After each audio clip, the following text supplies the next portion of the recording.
Hello everyone, welcome to our channel. आज के इस वीडियो में हम जो टॉपिक डिस्कस करेंगे बहुत ही कंफ्यूजिंग टॉपिक होगा, तो वीडियो को पूरा देखिए ताकि आपको पूरा टॉपिक अच्छे से समझ में आए। तो देर न करते हुए शुरू करते हैं आज की वीडियो।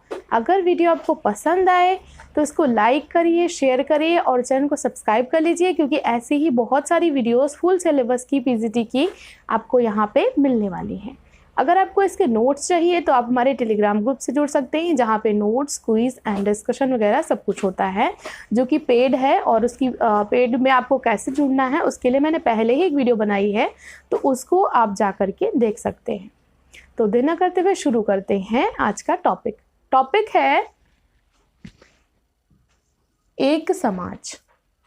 क्या है एक समाज? अभी तक हमने क्या पढ़ा कि समाज क्या होता है, ठीक है। आज हम पढ़ेंगे एक समाज क्या होता है। तो समाज क्या हमने पढ़ा था? समाज एक व्यक्तियों के संबंधों का जाल होता है। व्यक्ति इंटरेक्शन करते हैं, इंटरेक्शन के परिणाम स्वरूप उनमें संबंध बनते हैं, उन संबंधों का एक जाल बनता जाता है, गुच्छा बनता जाता है, उसी से बनता है समाज। लेकिन अब ये एक समाज क्या चीज़ है, ठीक है। तो एक समाज के अंदर ही एक छोटा सा संगठन होता है जो कि व्यक्तियों का संघ होता है, ठीक है। ये हो गया पूरा समाज, और ये इसके अंदर हो गया एक समाज। अब इसको हम समझते हैं थोड़ा सा डिटेल में। तो र्यूटर के अकॉर्डिंग अगर हम परिभाषा देखें तो र्यूटर ने कहा है एक समाज से बिल्कुल भिन्न एक संगठन है जिसकी सहायता से लोग अपना जीवन व्यतीत करते हैं। मतलब कि एक ऐसा संगठन है जो कि व्यक्तियों का संगठन है, ठीक है। पहली बात तो ये व्यक्तियों का संगठन है और इसकी सहायता से लोग अपना जीवन व्यतीत करते हैं, अर्थात इसके कुछ उद्देश्य होते हैं और उन उद्देश्यों की पूर्ति के लिए इसका गठन होता है और इसी के आधार पे लोग इसी में अपना जीवन व्यतीत करते हैं। तो ये समाज के अंदर ही एक संगठन होता है। समाज होता है ऑल ओवर और एक समाज होता है उसके अंदर ही छोटा सा एक पार्ट होता है जिसको कि हम बोलते हैं एक समाज, ठीक है। इसको अगर हम बात करें थोड़ा सा और डिटेल में तो इसमें क्या क्या चीज़ें होती हैं। तो इसमें एक समाज के अंदर ऑल ओवर जो सोसाइटी है, सोसाइटी के अंदर एक निश्चित भौगोलिक क्षेत्र में व्यक्तियों का मूर्त संगठन होता है और इसमें काफ़ी हद तक रुचियों और मनोवृत्तियों में समानता पाई जाती है, ठीक है। सोसाइटी क्या हो गई? सोसाइटी का माने कि जहाँ पे संबंधों का जाल हुआ, व्यक्ति के संबंधों का जाल। लेकिन एक समाज क्या हुआ? व्यक्ति के कुछ उद्देश्यों के लिए जो संगठित व्यक्ति हैं उनका संगठन, और ये एक निश्चित भौगोलिक क्षेत्र में होता है, कुछ इसके उद्देश्य वगैरह होते हैं, इनके लिए इसका गठन किया जाता है। तो एक समाज की अगर हम विशेषताओं की बात करें, क्योंकि अगर हमको ठीक से समझना है तो हमें उसकी क्वालिटीज़ देखनी पड़ेंगी। तो विशेषताओं की अगर हम बात करें तो एक समाज में व्यक्तियों का ये एक समूह होता है। इसमें व्यक्ति आपस में जुड़ते हैं, उनका संगठन होता है, एक निश्चित ढांचा होता है। तो ये व्यक्तियों का समूह होता है। ये मूर्त व्यवस्था होती है। मतलब कि मूर्त व्यवस्था क्यों? क्योंकि समाज अमूर्त होता था, क्योंकि उसमें सामाजिक संबंध होते थे। संबंधों को हम देख नहीं सकते थे, संबंधों की प्रकृति बहुत जटिल होती थी। लेकिन जो एक समाज है ये व्यक्तियों का संगठन होता है, तो इसको हम देख सकते हैं। इसमें व्यक्ति जो होते हैं उनको हम देख सकते हैं, इसलिए ये मूर्त होता है। तो ये एक मूर्त व्यवस्था होती है। तीसरा है, इसमें निश्चित भौगोलिक क्षेत्र होते हैं। एक पर्टिकुलर एरिया डिसाइड होता है, निश्चित भौगोलिक क्षेत्र होते हैं। इनमें मनोवृत्तियों में समानता पाई जाती है, ठीक है। क्या होता है कि रुचियां, मनोवृत्तियां, इनमें समानता पाई जाती है, इसीलिए तो उनका गठन होता है। क्योंकि अगर रुचियां, मनोवृत्तियां सब अलग अलग होंगी तो इसका गठन ही नहीं होगा। फिर इसके कुछ निश्चित उद्देश्य होते हैं, ठीक। तो एक समाज एक ऐसा संगठन होता है जो कुछ निश्चित उद्देश्यों के लिए एक पर्टिकुलर भौगोलिक एरिया में वहाँ पे होता है, और उनमें जो उसके सदस्य हैं उनमें काफ़ी हद तक रुचियाँ मनोवृत्तियाँ समान रूप से पाई जाती हैं। वो लोग काफ़ी हद तक उनमें सेम फीलिंग्स रहती हैं किसी भी चीज़ के लिए। उनकी जो सोच है, उनके विचारधाराएं हैं, उनकी मनोवृत्तियाँ हैं, वो सब काफ़ी हद तक सेम रहती हैं। अब हम बात करते हैं कि दोनों में डिफरेंस क्या होता है, समाज और एक समाज में अंतर क्या होता है, इसमें क्या डिफरेंस होता है। तो जो समाज होता है ये बहुत ही वृहद होता है। चलिए नोट करते जाइए, ये क्या होता है, बहुत ही वृहद होता है। जबकि जो एक समाज है ये इसके अंदर सूक्ष्म संगठन होता है। मतलब समाज वृहद हुआ और एक समाज इसी के अंदर सूक्ष्म संगठन हुआ। ठीक है। फिर समाज जो है, ये समाज ये सामाजिक संबंधों का जाल होता है, तो इसमें सामाजिक संबंध होते हैं। और जो ये एक समाज है ये व्यक्तियों का संगठन होता है। समाज को हम देख नहीं सकते, इसीलिए समाज की प्रकृति अमूर्त होती है। एक समाज को हम देख सकते हैं, इसलिए इसकी प्रकृति मूर्त होती है। यहाँ पे कुछ निश्चित उद्देश्य होते हैं एक समाज के, और जो समाज होता है इसके वृहद उद्देश्य होते हैं। मतलब कोई निश्चित नहीं है, बहुत सारे उद्देश्य होते हैं। इसमें अपेक्षाकृत अधिक स्थायित्व पाया जाता है। जो एक समाज होता है यहाँ अधिकतर जो मनोवृत्तियां होती हैं, जो रुचियां होती हैं, उनमें समानता पाई जाती है। इनके जो सदस्य हैं वो लगभग सेम ही सोचते हैं, क्योंकि अगर सेम नहीं सोचेंगे तो किसी भी संगठन का गठन ही नहीं हो सकता। तो रुचियां मनोवृत्तियां समान होती हैं, काफ़ी हद तक हित भी समान होते हैं, तो थिंकिंग लगभग मैच करती है एक समाज के सदस्यों की। लेकिन जो समाज होता है, अब ये चूँकि वृहद होता है तो इसमें हर तरीके के लोग होते हैं। तो जहाँ भी तरीके के लोग होंगे, हर तरीके के लोग होंगे, तो वहाँ पर समानता नहीं होगी, वहाँ पर समान नहीं होंगे। वहाँ पर विचारधाराएं कैसी होंगी, असमान होंगी। यहाँ पर कॉन्ट्राडिक्टरी चीज़ें कम होती हैं, आपस में संघर्ष की, आपस में विरोधी चीज़ें यहाँ पर कम होती हैं। जबकि समाज में इस तरह असमानता और विरोधी चीज़ें ये सब कुछ पाया जाता है। ऐसा नहीं है कि समाज में सब एक समान ही होते हैं, इसमें सब कुछ पाया जाता है।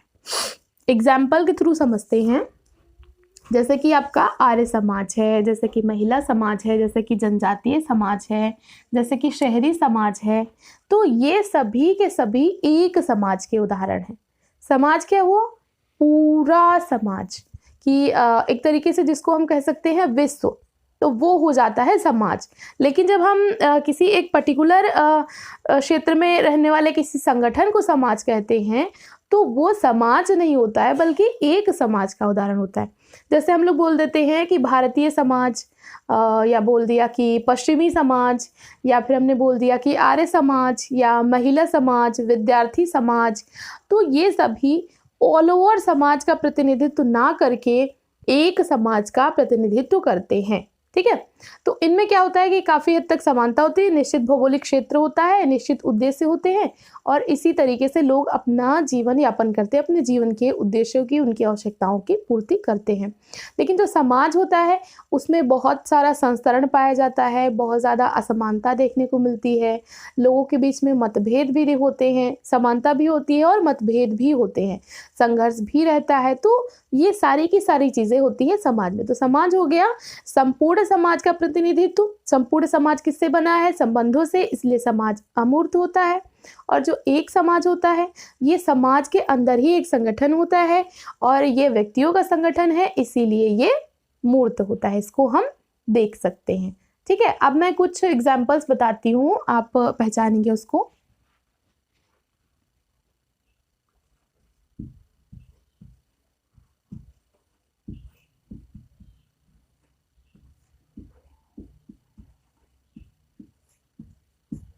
ग्रामीण समाज, ये किस चीज़ का उदाहरण है बताइए।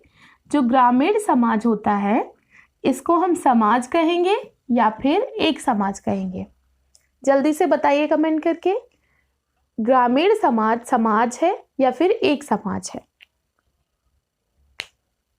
चलिए मैं समझाती हूँ। ग्रामीण समाज को हम एक समाज कहेंगे। क्यों? क्योंकि एक निश्चित भौगोलिक क्षेत्र हुआ, ठीक है, प्लस व्यक्तियों का संगठन है, और प्लस इनमें काफ़ी हद तक मनोवृत्तियों में रुचियों में समानता पाई जाती है, कुछ इनके उद्देश्य होते हैं निर्धारित। तो ये सारी की सारी चीज़ें इंगित करती हैं, और ये छोटा संगठन है, ठीक है, छोटा संगठन होता है, तो ये इंगित करती हैं कि ये एक समाज का उदाहरण है। दूसरा एग्जाम्पल,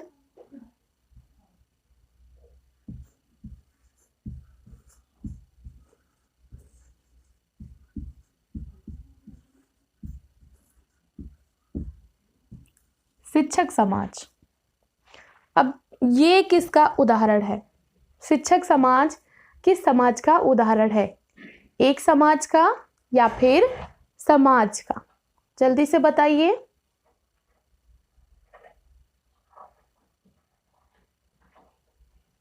ये चलिए मैं बताती हूँ। शिक्षक समाज है एक समाज का उदाहरण। क्यों? क्योंकि इसमें भी आपस में काफ़ी हद तक मनोवृत्तियों में समानता पाई जाती है, और ये व्यक्तियों का संगठन होता है, मूर्त होता है, कुछ निश्चित उद्देश्य होते हैं, तो इसको भी हम ऑल ओवर समाज नहीं कह सकते हैं। अगला एग्जाम्पल है,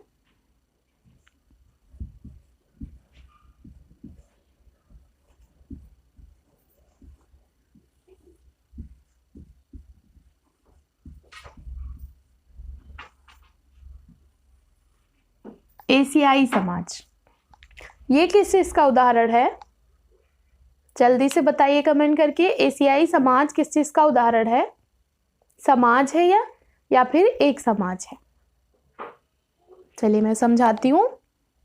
जो एशियाई समाज है ये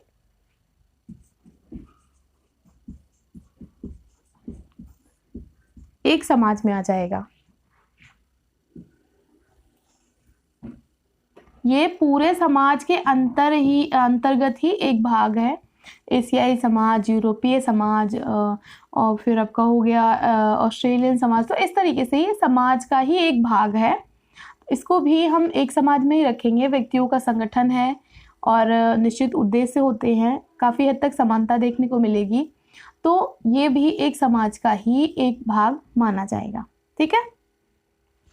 अब एक क्वेश्चन है, बताइए, जिन लोग ने कल टेलीग्राम पे क्विज अटेंड करी होगी तो उनको पता होगा, समाजों के वर्गीकरण में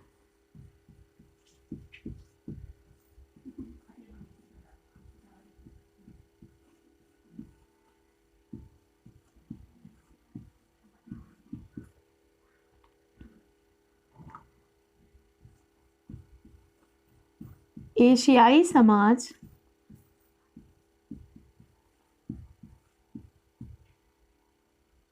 किसने शब्द ये यूज किया?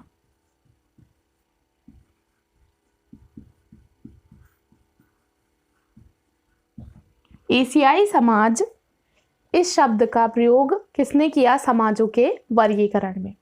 ये आपको कमेंट करके बताना है। तो ऐसे हमने समझा कि जब व्यक्तियों का संगठन हुआ और मूर्त व्यवस्था हुई, मनोवृत्तियों में समानता हुई, तो उसको हम कहेंगे वो एक समाज है। और जब वो बहुत ज़्यादा ब्रॉड एरिया में हुआ, संपूर्ण समाज का कह सकते हो आप अर्थ हुआ समग्र। तो समग्र का जब कोई प्रतिनिधित्व करता है तो उसको हम कहेंगे समाज। समाज का अपना कोई चेहरा नहीं होता है।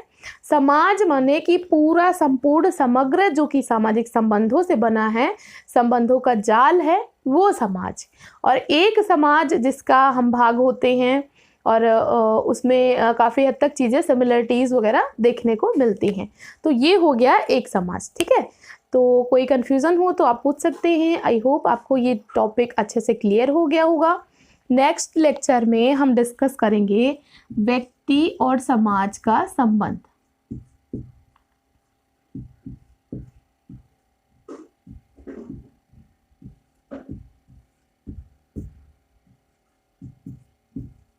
ये किस तरीके से आपस में संबंधित है, ये हम नेक्स्ट लेक्चर में जानेंगे। इनके मध्य में संबंध को दर्शाते हुए कौन कौन से सिद्धांत आए हैं उनके बारे में हम पढ़ेंगे। तो ऐसे ही पढ़ते रहिए, अपने गोल की तरफ आगे बढ़ते रहिए। वीडियो देखने के लिए थैंक यू सो मच।